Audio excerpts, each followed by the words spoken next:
윤 전 대통령이 임명한 기관장 내쫓기, 이재명의 신종 수법이 등장했다. 국정 왕따시키는 거. 새로운 수법입니다. 그리고 제가 잠시 후에 이 임은경이라는 사람 기억하실 겁니다. 그때 정말 노인 폄하 발언도 그런 노인 폄하 발언이 없죠. 자기 아들이 이야기하던데 이 남은 수명에 따라서 투표권을 차별화해야 된다. 아주 살 날이 많은 사람은 투표권을 더 주고 살 날이 얼마 남지 않은 사람들은 투표권을 거의 뺏어야 된다는 식으로 이야기했던 사람이 있습니다. 김은경. 이재명이 그때 혁신위원장 시켰다가 큰 논란이 일어났죠. 그 사람을 이번에 다시 연봉 3억 원짜리 또 앉혔습니다. 이재명이. 이게 통합입니까? 제가 좀 전에 통합 이야기를, 이게 통합입니까? 그리고 이혜원 데려가서 통합을 한다고 했는데 윤석열 전 대통령이 임명한 기관장은 다 내쫓고 있습니다. 이게 통합입니까? 그리고 자기 사시동기, 자기 변호사들 오늘 또 데려갔습니다. 또 3억 원짜리 또 앉혔습니다. 같은 3억 원짜리 자리에. 자, 그 전에 이 윤석열 전 대통령이 임명을 했던 그 박지향 동북아 역사재단 이사장, 그리고 이학재 인천공항공사 사장, 김형석 그 독립기념관장, 여기를 망신을 주면서 쫓아내려는 그런 그 일을 했죠. 그때 국민 보고 생중계를 한다고 하면서. 그래서 그 전에 전통적인 수법은 새 정권이 들었으면 그 정권에서 임명된 기관장들을 쫓아낼 때 전통적인 수법은 이 법인카드 뒤지는 거죠. 법인카드 사용 뒤져가지고 사적으로 썼어. 김밥 몇 줄 사먹은 것까지 사적으로 법인카드 이용해서. 그래서 막 쫓아내고 했는데 이재명은 지금 신종수법을 3개를 쓰고 있습니다. 3개. 하나는 조금 전에 말씀드렸던 것처럼 기관장들을 공개적으로 막 망신을 줘서 견디지 못하고 나가도록 만드는 그 수법을 하나 쓰고 있고, 또 하나는 바로 이진숙 전 방통위원장이 당했던 것처럼 안 나가고 버티니까는 법인카드로 막 해도 안 나가고 임기 보장해야 된다고 하고 있으니까는 법인카드 그것도 갖다 붙인 거죠. 어쨌든 그러니까는 아예 그 기관을 없애버리는 거죠. 방송통신위원회를 없애면서 해체를 시키니까는 기존에 있던 위원장도 나가죠. 그런데 똑같은 기능을 하는, 명칭만 바꿔서 방송미디어통신위원장 새로 만들어서 그 좌파 출신을 그 위원장으로 앉히는 이런 수법을 쓰는 겁니다. 망신 줘가지고 쫓아내는 수법, 그 다음에 명칭을 아예 바꾸는 거, 여기다가 새로운 방식이 선보였습니다. 뭐냐? 아예 국정에서 왕따시켜버린다. 그 전에 이진숙 방통위원장하고 이진숙 방통위원장이 막 속된 말로 대드니까 이재명이 국무회의에 오지마 그랬죠. 배석 자격이 있는데 오지마 해서 국무회의에 안 끼워졌습니다. 그러니까 왕따시키는 거죠. 그런데 지금 2명이나 연달아 그렇게 해가지고 이 두 사람이 견디지 못하고 사퇴해버렸습니다. 저출산위원회 대통령 직속 저출산고령사회위원회 부위원장 주형한, 그 다음에 이 국민권익위원장 유철한, 두 사람 다 임기를 남겨놓고 오늘 다 그냥 떠나버렸습니다. 두 사람 다 공통점이 국무회의에 배석하지 마, 국무회의에 들어오지 마, 우리끼리 할 거야. 왜 윤석열 정부에서 임명된 사람이 국무회의에 들어와? 왕따시켜버리는 거죠. 이건 나가라는 소리고 자존심이 짓밟혀서 나오는 겁니다. 이 주형한 대통령 직속 저출산 고령사회위원회 부위원장 사의를 표명했다. 윤석열 정부에서 임명됐던 그 인사인데 청와대로부터 국무회의에 참석하지 말라 취재 통보를 받고 사퇴 압박을 받았다. 주 부위원장 임기는 내년 2월까지인데 정통 관료 출신입니다. 윤석열 정부에서 임명이 돼서 국무회의에 참석을 시켰고 원래 국무회의 참석 대상이 아니었지만은 저출산고령위원회는 이 인구 문제, 우리 저출산 문제에 워낙 중요한 문제이기 때문에 국무회의에 참석을 시켰습니다. 그런데 이재명 정부에서 참석하지 마. 중요하지 않은 자리여서 그런 게 아니고 윤석열 정부에서 임명됐기 때문에 내쫓아버린 겁니다. 그래서 사표를 내버린 거죠. 이달 초에 청와대로부터 국무회의 참석 대상이 아니다. 이 취지 통보를 받고 국무회의에 안 나가다가 사표를 내버렸다. 앞서 유철한 국민권익위원장 어제 임기 1년 남기고 물러났습니다. 마찬가지로 이 국무회의 참석하지 마. 이 통보를 받은 다음이죠. 오늘 유철한 국민권익위원장이 이임식을 했는데 이런 이야기를 했습니다. 3년 임기를 채우지 못하고 중도 사퇴하는 이유에 대해서 그 감회에 대해서 해자 정리라는 말을 인용을 하면서 드릴 말씀은 있지만 끝으로 가수 현미가 노래한 것 중에 떠날 때는 말없이 라는 가사를 되새기며 인사를 마치겠다. 떠날 때 좀 말 좀 하고 가죠. 왜 떠날 때 말 없이 합니까? 이진숙 전 방통위원장처럼 부당한 건 부당하다고 이야기를 하고 가야죠.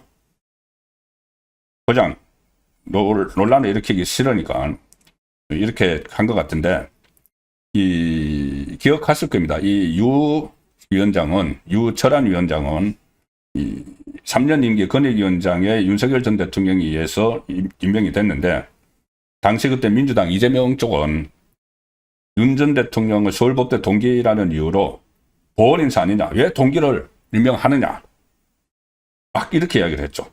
이렇게 이야기했죠. 그리고 결국 쫓아냈죠. 그런데 왜 동기를 임명하느냐? 자, 오늘 어제 인사가 났습니다.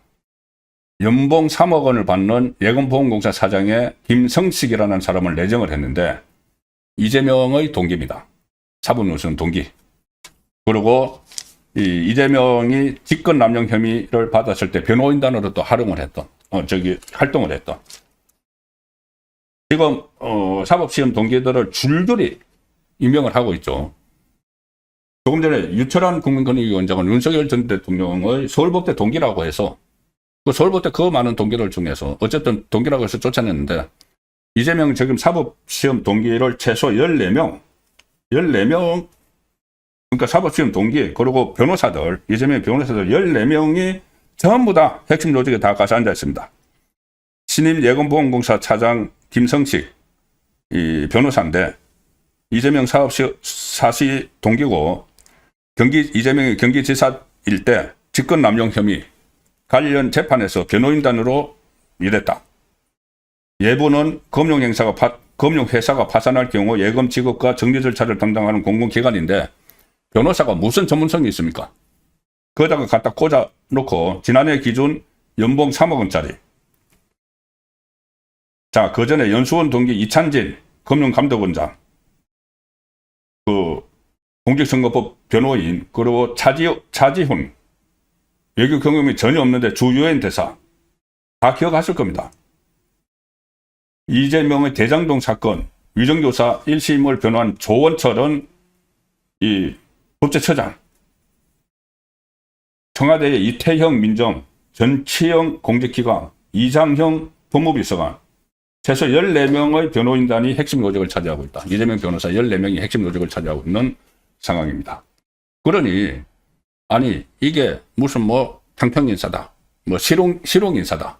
이혜원을 능력을 보고 데려왔다. 전문성을 보고 데려왔다. 이게 말이 됩니까? 이런 사람들이 무슨 전문성이 있다고. 외교라는 외자도 모르는 사람을 유엔 대사로 갖다 앉혀놓고 이재명 유엔 갔을 때 의전하게 하고. 자, 어제 임명된 사람 중에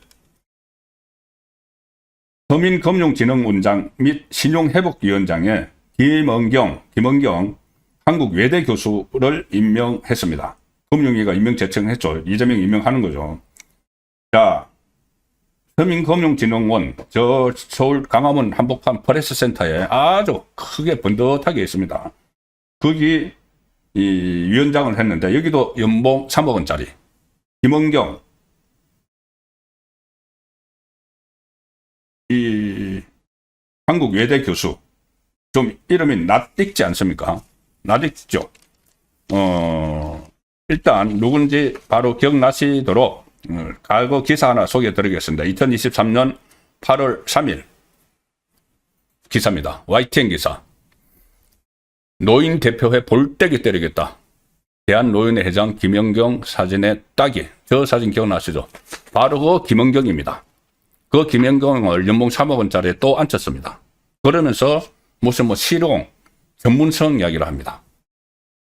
서민금융하고 이게 무슨 상관이 있는 인물입니까? 김연경이. 그때 노인 폄하 발언으로 논란을 빚은 김연경이 대한노인회를 찾아가 사과를 했는데 박강원 민주당 당시 원내대표하고 같이 서울 용산구 대한노인회를 방문해서 간담회를 열고 사과를 했는데 김호일 대한노인회 회장이 오늘날 우리나라의 성공을 만든 사람들인데 여야 정치권이 노인을 등한시하고 어려운 지경에 방치해놓고 있다가 투표권을 왈고왈부하니 노인들이 난리도 아니다. 민주당을 때려 부숴야 한다고 한다. 노인들이 이해할 수 있도록 진정성을 가지고 사과해야 한다.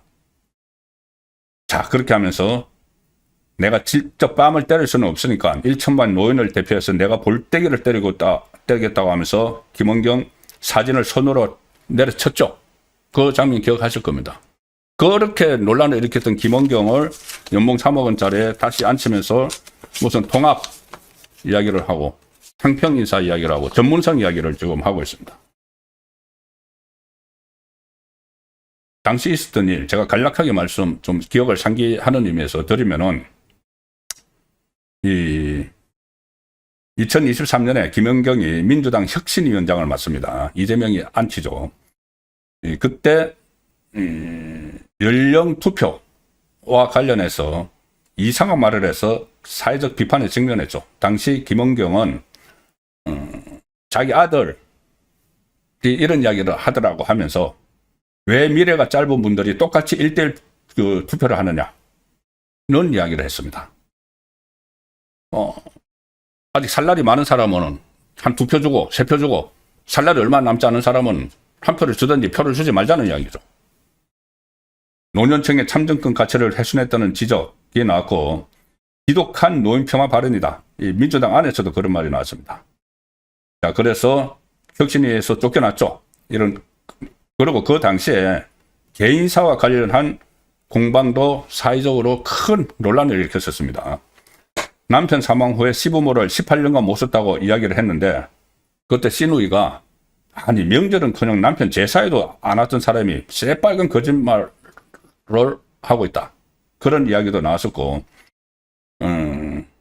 그리고 이런 말로 인해서 결국은 혁신위에서 중간에 쫓겨났습니다.